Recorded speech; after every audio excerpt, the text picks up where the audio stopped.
As the full moon rose, the stars came out to play. But two old rivals were no longer playing around. Jimmy Johnson goes for a spin, slides backwards into the outside retaining wall. Looked like the 22 had the left front locked up there, Jimmy's why I got into you. Would he just get loose under the 48 and get into him? 22 dumped the 48. Kurt just dumped Jimmy? Looked like that, but I don't know that he did it on purpose. With that caution we had earlier, where is that guy? Trouble in turn number 2. Jimmy Johnson is around. Kurt Busch is around. What a chump. What a chump. Is that a 5 chump? Yeah, it is. I got your number.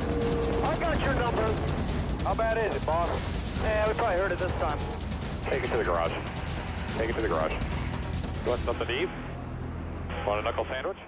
The 2011 Richmond race saw drivers just lose their mind. There were so many instances, so many rivalries that were born in this one race. Never in my life have I seen so many tempers being boiled over in one race. Right on the bottom of the racetrack, they'll be side by side down the back straightaway. Ooh, man, that was tight off turn 2. He's got him. Oh, I believe he's got him this time. Oh, he turned him. No. Oh, he turned him. No. No. Now here comes Clint Boyer to take the yellow flag. Oh, no. Something I would never want to do as a race car driver is wreck the most popular driver in NASCAR, because when that happens, you will instantly become hated and disliked among over 80% of the fan base. And this is what happened to Kyle Busch during the 2008 Richmond race. Dale Earnhardt Jr. did return the favor months later. In the following back to me. It's really impressive. He's able to hang this time. They've been working on that car. They got together. And Kyle Busch goes around. It's weighed 185 laps, Dale. I guess I was wrong about that. I think you meant 2 laps. Twice today, but it looked like just hard racing to me. Well, there's certainly going to be different opinions. One inside, stay low, keep digging there. Caution's not out. If he holds me up and I see him in my rear view again, he's going firewall deep. Oh, boy. Hold on. He just drove it right up there into you, buddy. He meant to do it. Oh, man. How ridiculous to want to be father's paws. Come on, Freddie. Wheel. Holy smoke. I want to see the replay before I say anything stupid, but he might need to take some Adderall for that one. But all in all, a great day for our Click and Close Chevrolet Camaro Z01 team. Just an incredible experience for me to be able to be here for my first. What do you see in here? He says I cut his tire down. Looks like the same movie he pulled on Blaney at Martinsville. But hey, we edged him out. We beat him, so it's all good. But hey, we're Daytona 500. And put that aside. My nerves are shot up right now. The king comes in all mad at me and says, after all I've told you, what was the first rule that I told you to do? And I'm like, I don't know. I lost my breath. And he says, don't wreck the car. And we... Kevin Harvick and Kyle Busch's careers have great parallels to one another. Both are Cup Series champions and both have great resumes. But even in the mid-2010s, they did not like each other. At Darlington, Kyle Busch intentionally crashed Kevin Harvick after a wreck started with Clint Boyer. Harvick was so upset he chased Busch around the racetrack and back into pit road up until Busch would send Harvick's car towards the inside pit wall as Harvick got out of his race car. And they are still stopped way up at the turn 4 end of pit road as Regan Smith does his victory lap. And Harvick's going to put the steering wheel back on. I think Harvick was getting ready to hop out of that thing. I think somebody must have gotten to him. No, wheels off again. Here it comes. He says, okay, this is enough. I'm going back here and we're going to have a little talk. And there goes his car. That car just took off.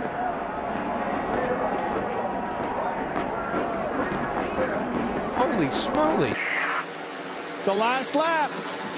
He hits into the wall. Logano goes by. Wow. White flag. 1 lap to go. Sponsored by Credit One Bank. Wow. No, I mean, we were really close off of 2, and I think it spooked him and got him tight, and he was right against the wall, and I got the lead. And he's just an idiot. I mean, he does this stuff all the time. I've seen it with other guys, and I mean, he drove in there 10 mile an hour too fast. Joey Logano is definitely by far one of the most aggressive drivers on the racetrack. If you put him in a position to win, he will either move you or crash you. And this is what he did to William Byron during the 2022 Darlington Mother's Day race. He sent it in there to William Byron, didn't lift, and used Byron as a brake pedal. He ended up hitting Byron into the wall and costing Byron a good finish. This was coming to the white flag. Has sent the 20 to the end of the longest line for aggressive driving. Yeah, you don't drive all the way across the racetrack like that unless you're after somebody. So NASCAR made a call, aggressive driving. It's just, it seems a little bit ironic that this is the driver that started all that after the Bud shootout about guys being too aggressive and causing problems. Yeah, a lot of cars missed this wreck. Oh my goodness. Bobby Labonte getting by on the inside. We saw Mike Wallace go by on the outside. Dale Jarrett back in the 88. Check out what happened. There's Tony. Wow, man, well, it doesn't get more blatant than that. And look at this. Up across the track. How emotional is Tony Stewart? This is his onboard camera. A few minutes ago. During the 2006 Daytona 500, Tony Stewart's temper boiled over at Matt Kenseth as he sent Kenseth going over 180 miles an hour into the turn 3 grass, sending him sliding back up the racetrack in a very dangerous position. Needless to say, Kenseth was extremely unhappy on the radio and showed his displeasure as he was exiting the pits. Tony Stewart would be black flagged for rough driving. Care Center Jimmy, Robbie is saying on his radio that you missed a shift. What happened? Just like every form of racing he's ever been in, it's always somebody else's fault. He had me turn sideways before we even took the green. I didn't even have a chance to grab a gear. He was beating my bumper cover off me coming to the green because he wanted to restart in front of me. I'm trying to get my lap back as well, so he's just crying up a river like he always does. It's a shame. We got a chance to win the championship and we get spun out before we even take the green on a restart. It's wrong. You can see the frustrations running high down here in the garage area, guys. Do that several times. Just turn that thing down to the bottom line. And Harvick and Logano taking their frustrations out in sheet metal as they come to pit road. And now there'll be a discussion.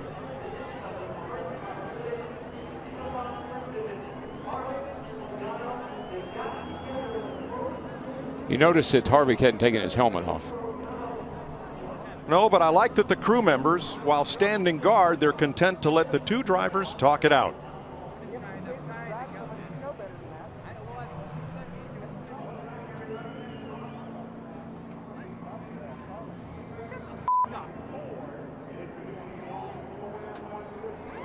Here is the cause of the upset between Joey Logano and Kevin Harvick. Yeah, when I said that I thought Harvick's car might be aerodynamically challenged getting into turn 3, I thought that's what put it up the racetrack. But I think you can see a lot like what Jamie McMurray was talking about. My car don't turn so good, my rear wheels are off the ground.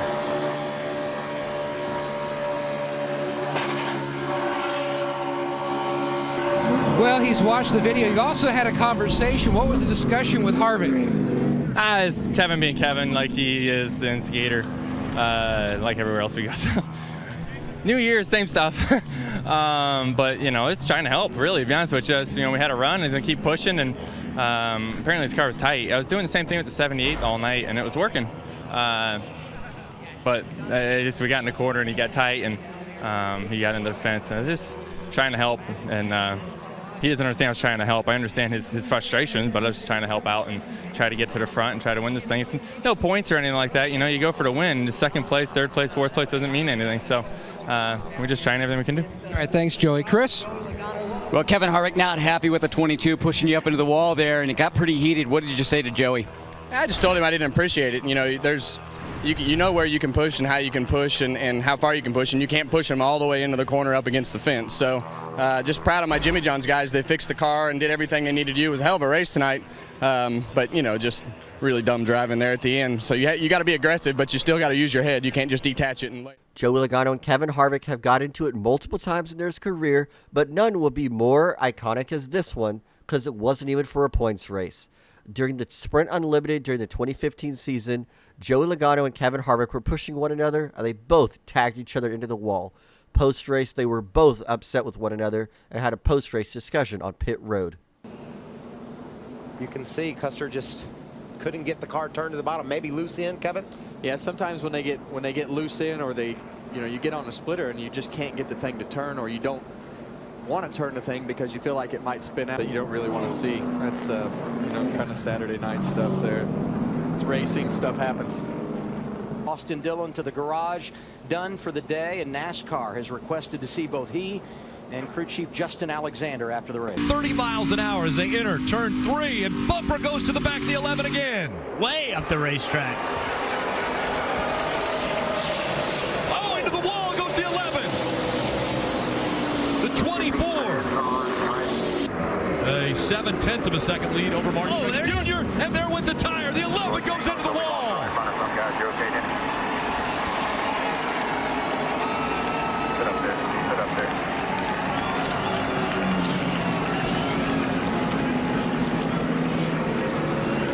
I mean, each person has their own opinion of how they do things, and it just proves to the people that thought I was a bad guy that he would do the exact same thing under the same circumstances. So I mean, it's part of racing. It's I got into him, and he chose to retaliate, and so I'm in the garage, and that's the way it is. Not really. No, I won't, but we'll do the best we can to go out there and win Homestead, and make sure our competition doesn't. Glad you're okay. Denny, done for the day, done for the championship. Oh, I mean, I'm gonna race guys how they race me and keep a smile on my face regardless. So happy to race guys how they choose to race me, and that's the way I see it. He finally made the pass. Denny Hamlin and Chase Elliott started their rivalry all the way back in 2017. Elliott got wrecked at Martinsville, and he returned the favor 2 weeks later on Denny Hamlin in one of the most cleanest payback moves I have ever seen. He sent Hamlin into the wall by barely touching him and ultimately cutting Hamlin's tire. This would knock Hamlin out of the playoffs and out of contention for a championship. Throughout his career, Bubba Wallace Larson into the wall head-on at Las Vegas. Larson had put Wallace in the wall, and Wallace returned the favor instantly, sending Larson spinning head-on into the outside retaining wall, sending him across the racetrack. Kyle Larson was uninjured, and Bubba Wallace was uninjured. Big battle off of turn 4 here. The and into the wall goes Bubba Wallace. And he comes back across the track, tags the 5. They're both in the wall. The caution comes out. Flips the 20 car of Christopher Bell. Christopher Bell hard into the outside wall. Then they go.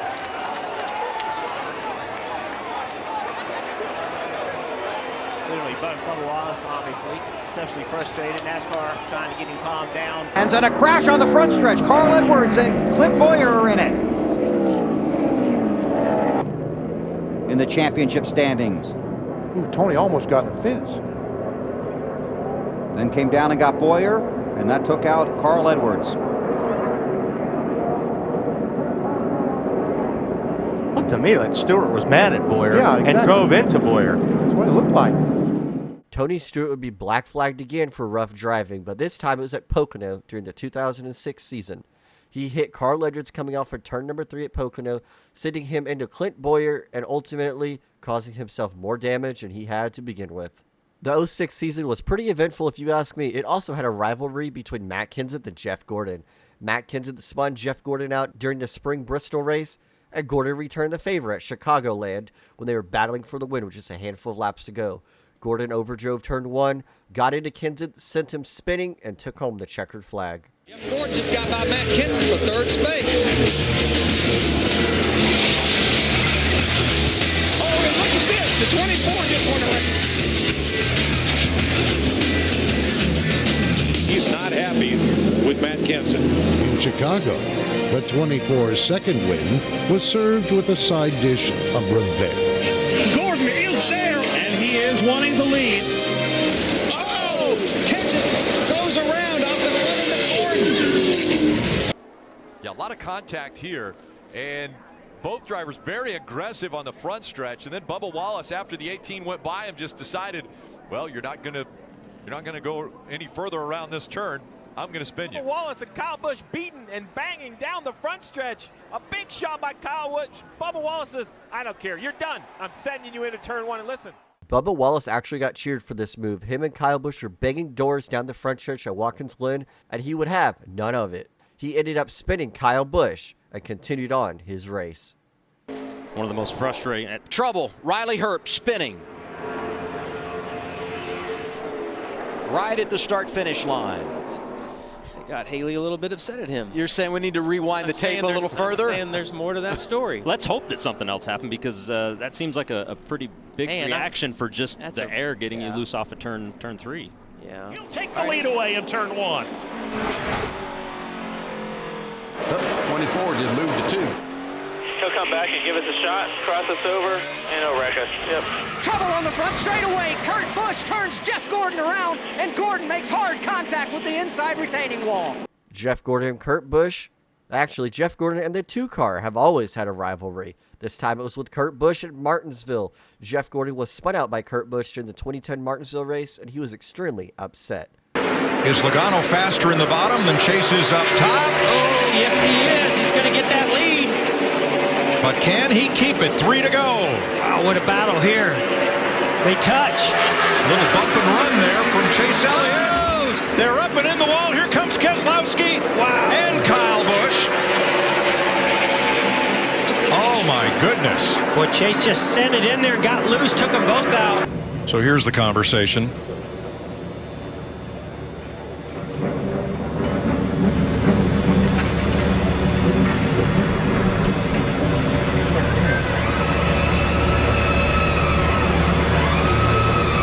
Really trying to walk through the steps, explain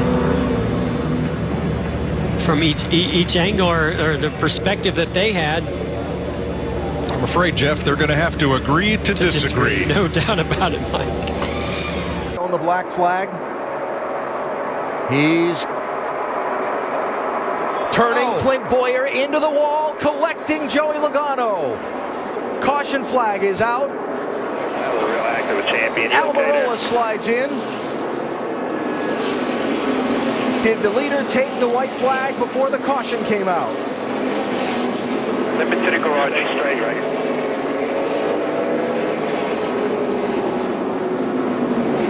Fire's gone, fire's gone.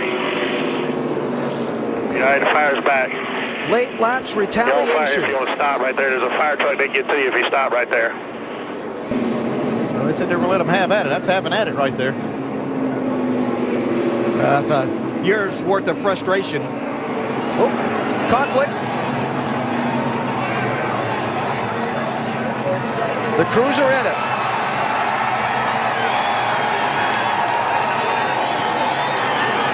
And somewhere in the middle of that is Jeff Gordon.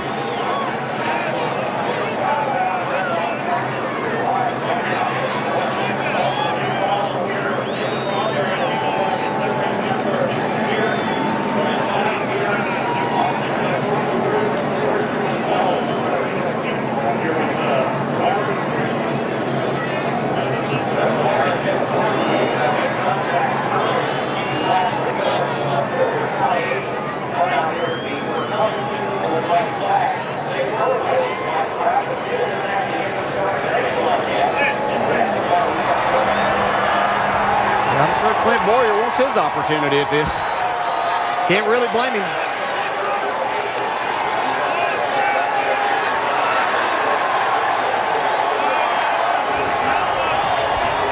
That's stupid.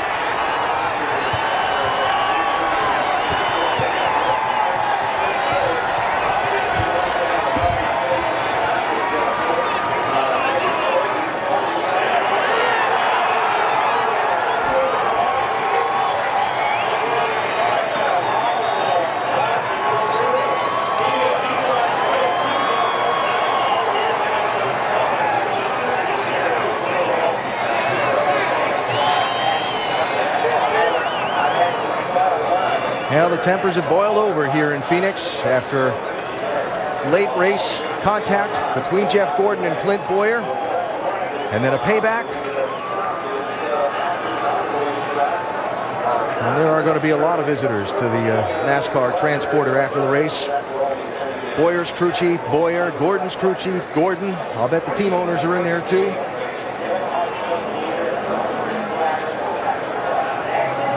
This cost Boyer a lot. It was going to be third in points, just with still an opportunity. Yeah, with an opportunity, just a few points behind Jimmy Johnson. He was maybe 7 or 8 points as they were running behind Jimmy Johnson.